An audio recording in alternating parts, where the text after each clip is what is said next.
Assalamualaikum warahmatullahi wabarakatuh. Selamat pagi, semoga kalian masih tetap semangat mengikuti pembelajaran di mata pelajaran bimbingan dan konseling.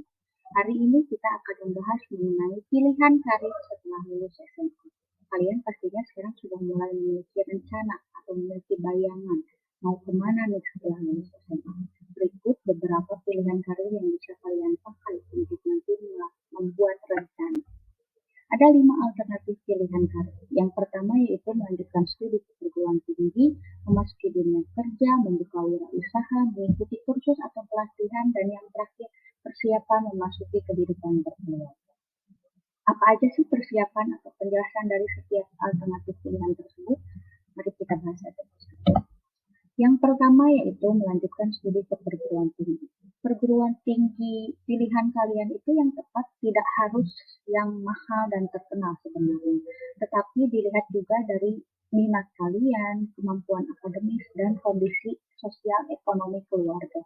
Karena kalian tidak bisa memaksakan ketika ingin kuliah di universitas yang terkenal, perguruan tinggi yang terkenal, tapi ternyata kemampuan tidak sesuai dengan universitas tersebut. Di samping kredibilitas dari perguruan tinggi itu memang harus diperhitungkan.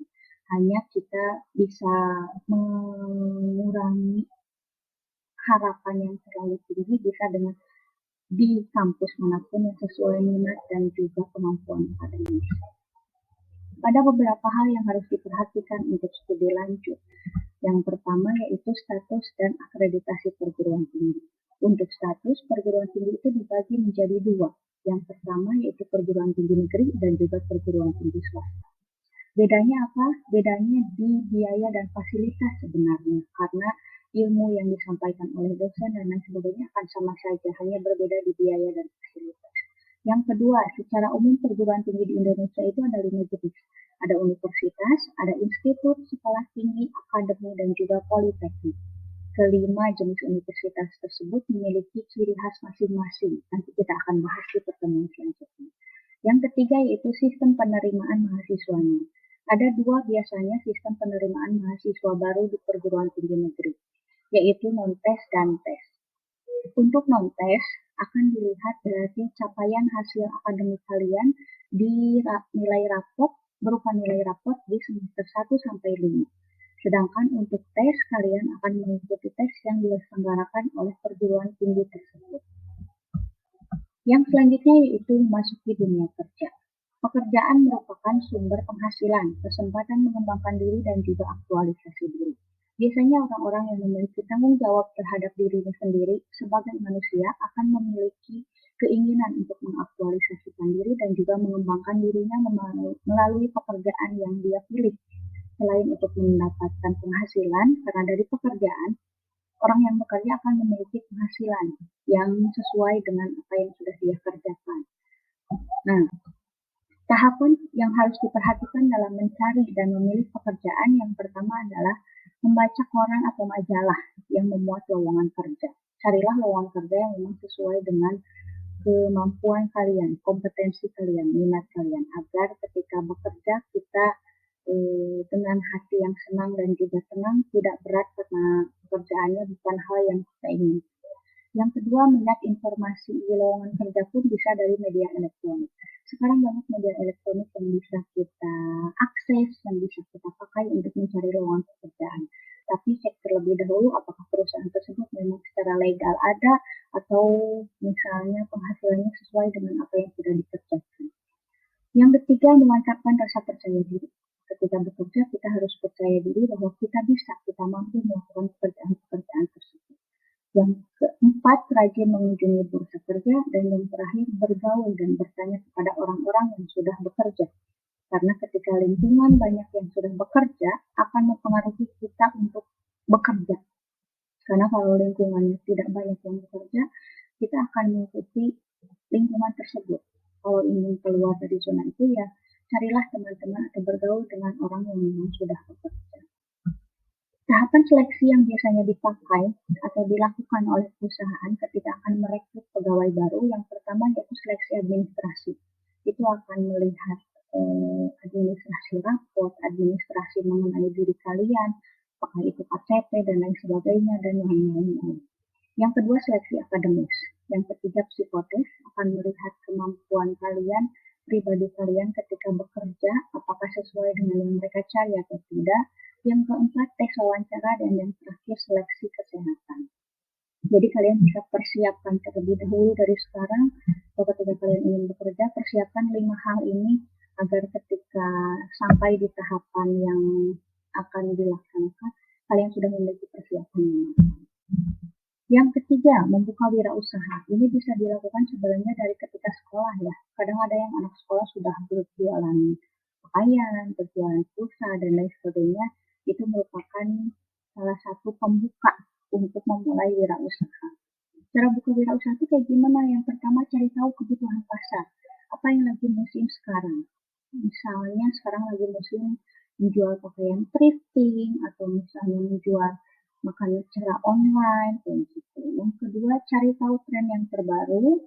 Tentukan peluang target pasar. Apakah mau remaja, mau anak-anak, ataupun orang dewasa.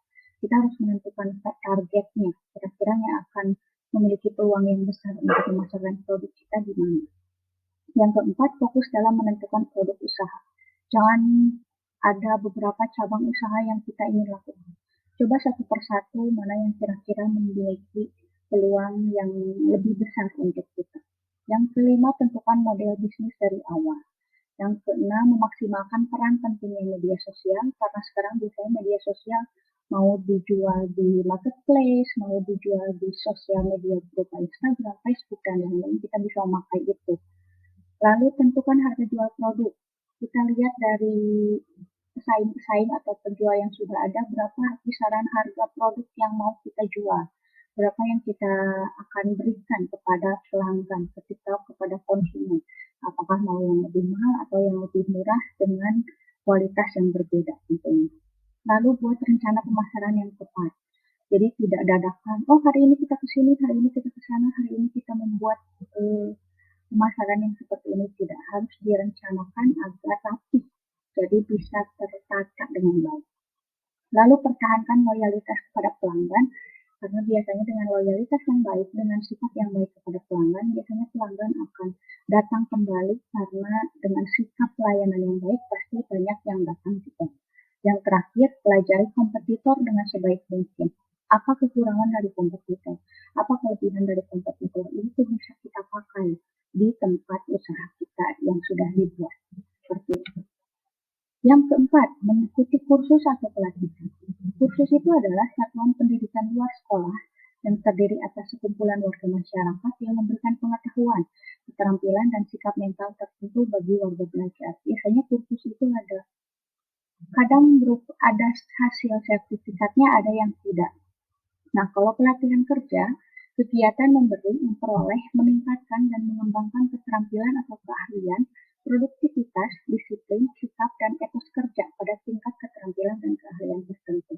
Bedanya kursus dan pelatihan kerja. Ketika sudah kursus, kita mendapatkan satu keahlian dalam satu bidang, kita harus mengembangkannya itu sendiri. Kalau pelatihan kerja, biasanya akan ada tujuan.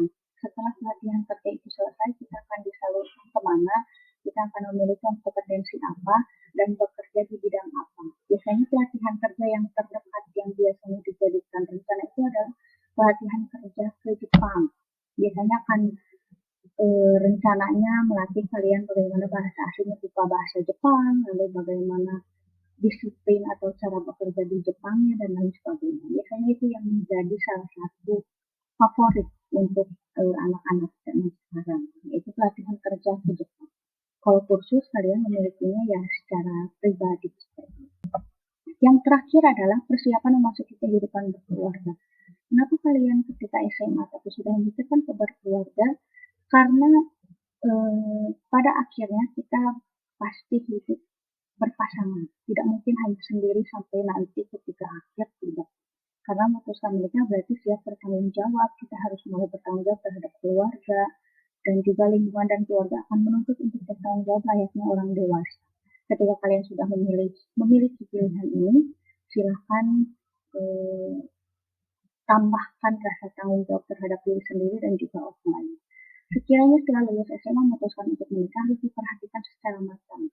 Apakah memang calonnya sudah sesuai atau tidak, sudah bisa memiliki pekerjaan yang tetap, karena pasti tanggung jawab akan beralih dari orang tua ke pasangan yang memang sudah mengajak untuk menikah. Nah, itulah beberapa alternatif pilihan karir yang bisa kalian pilih atau rencanakan atau bayangkan setelah lulus dari SMA. Kalian sekarang bisa mulai membuat rencana. Itu ingin kalian membuat rencana, tulis di buku tulis bimbingan konseling mengenai rencana-rencana yang sudah kalian dapatkan ketika materi ini sudah tersampaikan. Minggu depan kita akan bahas rencana tersebut, apakah sesuai atau tidak, atau misalnya rencana yang lebih matangnya harus seperti itu. Sampai bertemu di pertemuan selanjutnya. Terima kasih. Assalamualaikum warahmatullahi wabarakatuh.